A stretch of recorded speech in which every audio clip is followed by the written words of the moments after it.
और बोले कि ये जो एक होता है ना B² - 4AC वाला फॉर्मूला होता है त्रिधराचार्य मेथड। तो बोला कि ये क्या होता है, उसमें बनेंगे कुछ फिक्स नहीं था। IAS वाईएस तो दूर का बात, हमारा सोच क्लर्क तक जाता था कि हम क्लर्क बनेंगे, क्योंकि दादाजी क्लर्क थे तो लगता था कि हम क्लर्क बन जाएंगे, वही बहुत बड़ी बात। कहते कि इस बुक को ख़त्म करने में 1 महीना लग जाता है।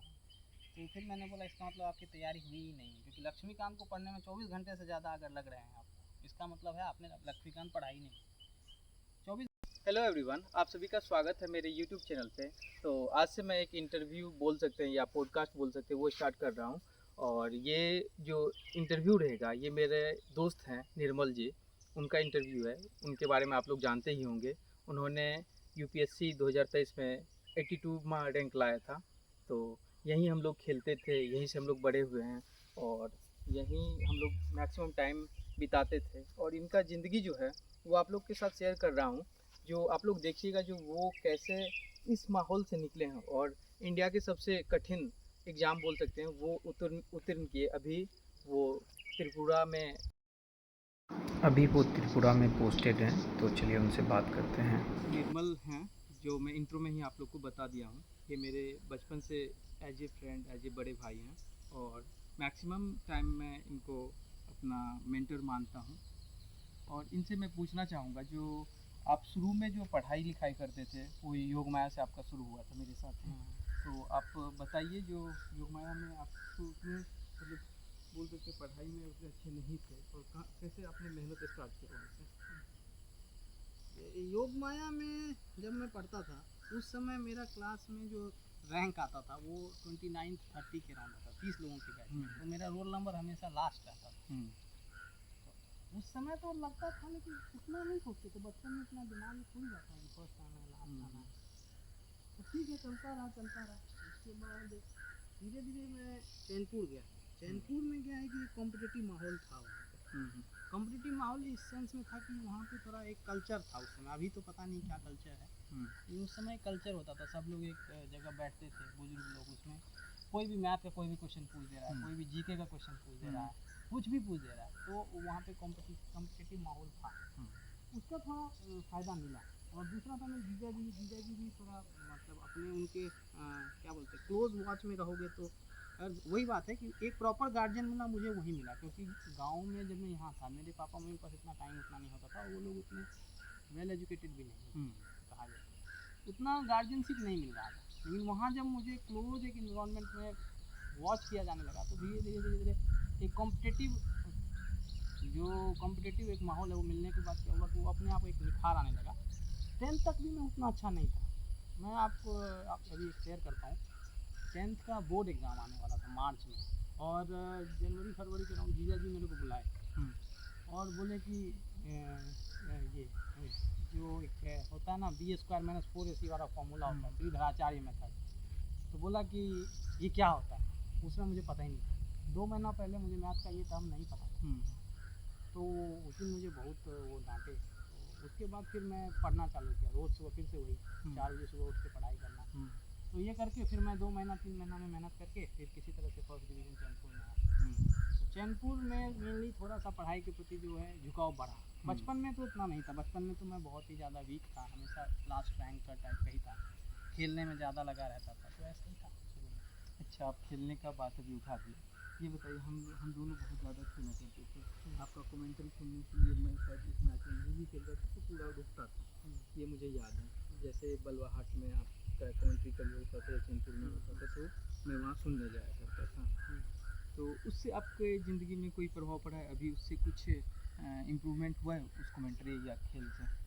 देखिए, मुझे ऐसा लगता है लाइफ का हर फेज़ ना कुछ सिखाता है। उस जो लर्निंग है उसका यूज़ उस समय भी होता है, बाद में भी होता है। उस समय जैसे मैं हिंदी में कमेंट्री करता था या तो वो जो एक कॉन्फिडेंस था ना, वो कहीं ना कहीं धीरे धीरे कॉन्फिडेंस बूस्ट करता है और फिर एक आपको out of the box thinking करने का एक मौका मिलता है। उस ज़माने में जब मैं ये काम शुरू किया था, कमेंट्री वगैरह करता था, तो तो वही है कॉम्पिटिटिवनेस जो आप बात कर रहे हैं ना, ऐसा लगता था कि मैं अपने दोस्तों से थोड़ा अलग हूँ हैं, और ऊपर से मैं कमेंट्री कर रहा हूँ तो लोग मुझे सुन रहे हैं। तो उस ज़माने में वो अच्छा लगता था, लेकिन अगर आप मुझे अभी कमेंट्री नहीं, करने अभी- बोलेंगे तो अभी मैं नहीं कर पाऊँगा, या अभी मुझे इंटरेस्ट भी नहीं है, लेकिन उस ज़माने में इंटरेस्ट था, तो उसका थोड़ा फ़ायदा तो मिलता ही है। अच्छा, खेल का कुछ फ़ायदा मिला आपकी ज़िंदगी में अभी? खेल का फ़ायदा तो मैं इतना बताना चाहूँगा आप लोगों को। देखिए, जब मैं तैयारी शुरू किया था 2017-18 में, तब तक मैं रेगुलर क्रिकेट खेलता था, तो फिटनेस भी काफ़ी ज़्यादा थी। हाँ। लेकिन जब से एक बार प्रिपरेशन स्टार्ट हुआ तो मैं ऑफिस के साथ तैयारी कर रहा था, उसमें खेलना लगभग बंद हो गया। तो खेलना जो बंद हुआ उसकी वजह से क्या हुआ कि शरीर में बहुत सारे प्रॉब्लम स्टार्ट हो गए, मतलब जो जैसे डायबिटिक और ये सब जो होता है, ये सब चीज़ें, क्योंकि आप दिन भर ऑफिस में काम कर रहे हैं, फिर 5-6 घंटा पढ़ रहे हैं, तो इसकी वजह से और स्ट्रेस ये हुआ, तो वो मैं लूज़ किया। बट अब भी धीरे धीरे फिर से जब मैं थोड़ा फिजिकल एक्टिविटी बढ़ा रहा हूँ, तो इसलिए खेलना बहुत ज़रूरी है, क्योंकि ये आपके ना वही है, न्यू सेल्स जनरेट होते हैं, माइंड फ्रेश होता है, तो ये करना चाहिए। स्पोर्ट तो हमेशा हर दिन खेलना चाहिए। अच्छा, तो अभी 10th आपने चैनपुर से करा, फिर आप रायपुर चले गए। थोड़ा सा रायपुर के बारे में बताइए, आपका कैसा रहा वहाँ का अनुभव?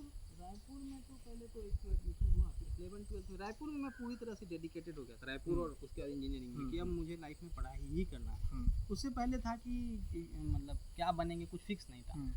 आईएएस वाईएएस तो दूर का बात, हमारा सोच क्लर्क तक जाता था कि हम क्लर्क बनेंगे, क्योंकि दादाजी क्लर्क थे, तो लगता था कि हम क्लर्क बन जाएंगे, वही बहुत बड़ी बात है। लेकिन रायपुर जब गए वहाँ भी नहीं सोचे, कॉलेज में भी नहीं सोचे कि आईएएस वाईएएस, वो भी दिमाग में नहीं आता था ये सब।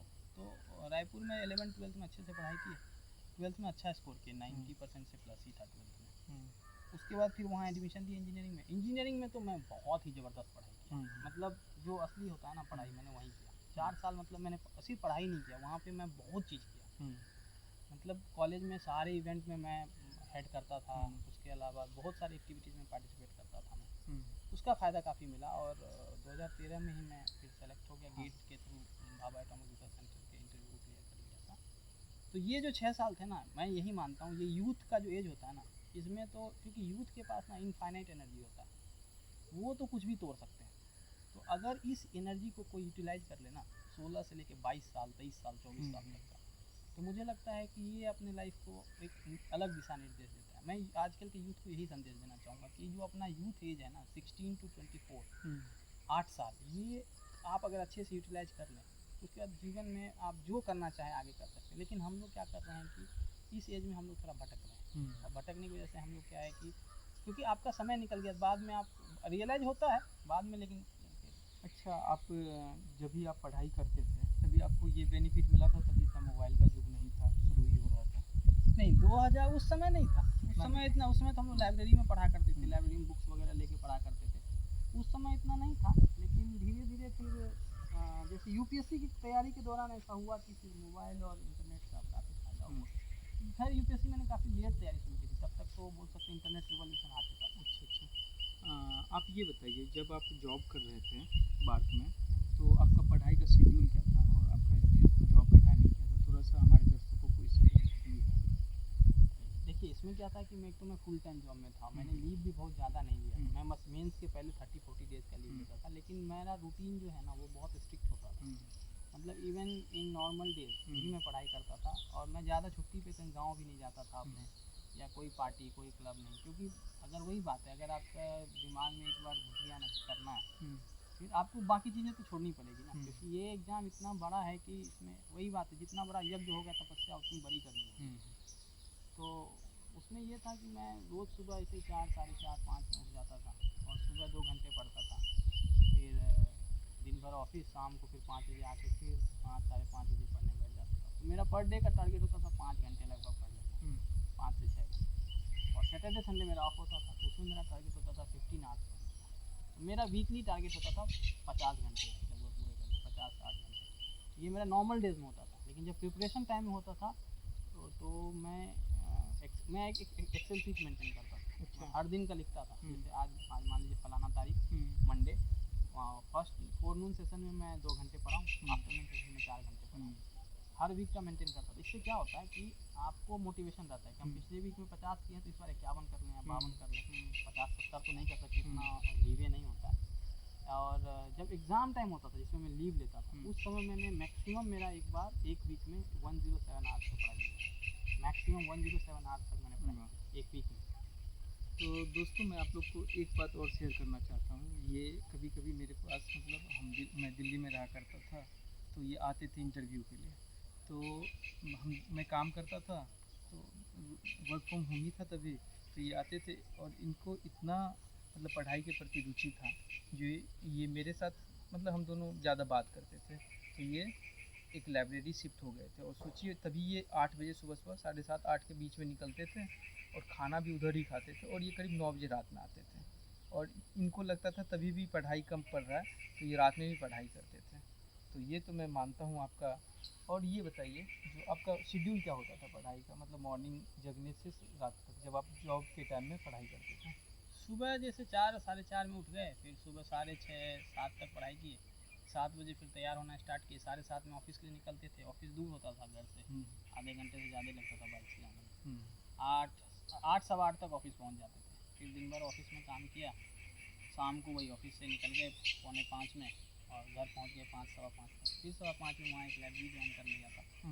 लाइब्रेरी चला जाता था, 9 बजे रात तक लाइब्रेरी में रहता था। फिर 9 बजे आके घर में खाना वाना खा के 10 बजे तक सो जाते थे, सो दैट कि 6 घंटे की नींद हो जाए। और दोस्तों मैं आप लोग के साथ एक चीज़ और शेयर करना चाहता हूँ, जो ये सोना सही टाइम पे सोते थे और सही टाइम पे वो जगते अभी थे। भी वही हाँ, मेंटेन है। इनका मेंटेन बहुत मतलब ऐसा करना ही पड़ेगा, मुझसे तो नहीं हो पाता है, मैं फॉलो ही नहीं कर पाता हूँ। 2-4 दिन करता हूँ, फिर अपने आप चेंज हो जाता है। और एक चीज़ मुझे और एक याद आ रहा है, मैं जहाँ पे रहता था, एक और लड़का यूपीएससी का तैयारी कर रहा था। तो मुझे ज़्यादा मालूम नहीं था, तो इनका शायद इंटरव्यू उस टाइम चल रहा था दिल्ली में। तो ये इंटरव्यू देने आए थे, तो वो बोले थे जो मुझे निर्मल भैया से मिलवा दीजिए। तो मैं इनको मिलवाया, तो इन्होंने उनसे एक क्वेश्चन पूछा, जी एक लक्ष्मीकांत शायद बुक आता है, जहाँ तक मुझे आइडिया है। तो इन्होंने उनसे पूछा, ये बुक आप कितने दिन में ख़त्म करते हैं, ये आपको याद है क्या? हाँ हाँ, थोड़ा सा इसके बारे में बताइए। वो एक्चुअली क्या था कि वो तो ये बोल रहे थे कि इस बुक को ख़त्म करने में 1 महीना लग जाता है। हाँ। तो फिर मैंने बोला इसका मतलब आपकी तैयारी हुई ही नहीं है, क्योंकि लक्ष्मीकांत को पढ़ने में 24 घंटे से ज़्यादा अगर लग रहे हैं आपको, इसका मतलब है आपने लक्ष्मीकांत पढ़ा ही नहीं। 24 घंटे पढ़ने का मतलब ये है कि फर्स्ट टाइम पढ़ने वालों के लिए मैं नहीं बोल रहा हूँ। फर्स्ट टाइम तो 1 महीना लगेगा ही, उससे ज़्यादा भी लग सकते हैं। मैं उनकी बात कर रहा हूँ जो लक्ष्मीकांत को 15 बार पढ़ चुके हैं। लक्ष्मीकांत का रिवीजन अगर आप 24 घंटे में नहीं कर पा रहे हैं, इसका मतलब है आपकी तैयारी अभी नहीं हुई है। क्यों? क्योंकि अगर आपने रिवीजन बहुत बार पढ़ लिया, मैक्सिमम चीज़ आपको आता है, कुछ कुछ चीज़ों को आपने अंडरलाइन कर लिया जिसको सिर्फ पढ़ना है लास्ट में। तो ये चीज़ मैंने उसको बोला था कि आपका तैयारी पूरा नहीं हुआ, जबकि वो काफ़ी सालों से तैयारी कर रहे थे। तो देखिए इनका माइंड भी शार्प है। मैंने ये करीब 4 साल 5 साल पहले का बात है, ये गए थे तभी का ये बात है। और इनको कितना याद है वो देखिए। तो पढ़ाई करने वाले का माइंड पूरा शार्प होना चाहिए। और हम लोग बहुत ज़्यादा हंसी मजाक करते थे। इधर एक सरहा होता है, मैं बाद में उसका फ़ोटो दिखा दूँगा। हम लोग कभी नहाने के लिए जाते थे, घूमते रहते थे। और ये मैं बोलता हूँ, जो पढ़ाई कर रहे हैं उनको नशा पानी से दूर होना होगा, और खेल कूद के प्रति थोड़ा सा आ जाइए, क्योंकि उससे माइंड आपका चेंज होगा। ये भी खेलते थे, मान के चलिए गाँव आते थे। मैं अभी इस साल तो नहीं गया हम लोग खेलने के लिए, ये इससे पिछले साल जब आए थे तब हम लोग खेलने भी जाया करते थे। तो ये सब इनके साथ चलता रहता है। और आप लोग अगर पढ़ाई कर रहे हैं तो माइंड फ्री रखिएगा। और बाकी प्रिपरेशन क्या करना है, कौन सा बुक है, इसके लिए तो बहुत सारे सोर्सेस अवेलेबल हैं। मेरे बताने से कुछ नहीं होगा, सबका अपना तरीका होता है, हर स्टूडेंट अपने में यूनिक होता है। तो किसी को ज़रूरी नहीं है कि ऐसे ही पढ़ना है, यही पढ़ना है, यही बुक पढ़ेंगे तो होगा, ऐसा कुछ भी नहीं है। आपको जो सोर्स अच्छा लगता है, जहाँ से अच्छा लगता है, किसी एक को पकड़िए, 10-15 सोर्स की तरफ मत जाइए। बाकी एग्ज़ाम है, एग्ज़ाम को एग्ज़ाम की तरह लीजिए, इसको लाइफ मत बना लीजिए। होगा तो ठीक है, नहीं होगा तो अल्टरनेट ऑप्शन हमेशा रेडी रहता है, रेडी रहना चाहिए। लाइफ जो है एक एग्ज़ाम के लिए नहीं रुकता है। मैं तो काफ़ी लेट सेलेक्ट हुआ, लेकिन ठीक है, हो गया तो अच्छी बात है, नहीं होता तो भी बहुत अच्छी बात होती। और बताइए, जब आप बलवाहट गए थे, तो मुझे याद है आप चले गए थे सहरसा में हॉस्टल में, उससे कुछ बेनिफिट मिला बचपन में? सही से नहीं बताइएगा। नहीं नहीं, मुझे नहीं लगता। मैं तो वहाँ पे, मेरे लिए तो वो एक पूरा स्वप्न जैसा था। अच्छा अच्छा। उसमें तो ऐसा लग रहा था कि बाप रे मैं कहाँ फंस गया हूँ, लेकिन भगवान की दया से मैं 3 महीने में वहाँ से रिलीज़ हो गया। वो मेरे लिए तो बहुत डेंजरस था, बंद के रख हो गया था मैं। और दोस्तों मैं एक चीज़ और शेयर करना चाहूँगा। मुझे एक चीज़ याद है, ये जब चैनपुर गए थे तो ये उधर से आए थे, तो एक मेरे लिए विद्यासागर का मोटा और पतला बुक आता है, वो लेके आए थे। ये बोले थे ये याद कर लो। तो मैं विद्यासागर का सही बताता हूँ, पूरा बुक याद कर लिया था। इनको तो ऑलरेडी याद था, तो मैं याद कर लिया था। और मुझे जिस थोड़ा बहुत जो भी जीके याद है, उसी से मैं अभी भी काम चला रहा हूँ। आपको याद है विद्यासागर के बारे में एक बुक आता था पहले? हाँ, पहले हाँ। तो बहुत सारा बुक आता था, हॉट ट्रिक्स पता नहीं क्या क्या बुक हाँ, हाँ। वगैरह। ल्यूसेंट से बात है। हाँ अभी तो पता नहीं, सब तो अभी नहीं, अभी तो बहुत सारे बुक्स नए आ गए हैं। अभी तो सोर्सेस एक्चुअली इतने ज़्यादा हो गए ना, अभी बोला जाता है कि इन्फोडेमिक्स आ गया है, मतलब इतना इन्फॉर्मेशन हो गया है कि क्या पढ़े और क्या छोड़े यही फिक्स पता नहीं चल पा रहा है। तो इसीलिए अभी सेग्रीगेशन करना बहुत मतलब कठिन हो गया। अच्छा, एक चलिए आप लोग थोड़ा बहुत मैं जो पूछ सकता था वो पूछ लिया हूँ। अगर कुछ किसी को पूछने के लिए हो तो मैं कभी वीडियो कॉल पे इनसे बात कर लूँगा। ये तो चले जाएंगे अभी, और आप लोग कमेंट कर दीजिएगा जो भी पूछना रहे। और किसी चीज़ का यूपीएससी के बारे में अगर आप लोग तैयारी करते हैं तो पूछना रहे तो कमेंट कर दीजिएगा। मैं कभी इनसे कॉल वॉल पे पूछ के वो भी रिकॉर्डिंग डालूँगा। वीडियो देखने के लिए धन्यवाद।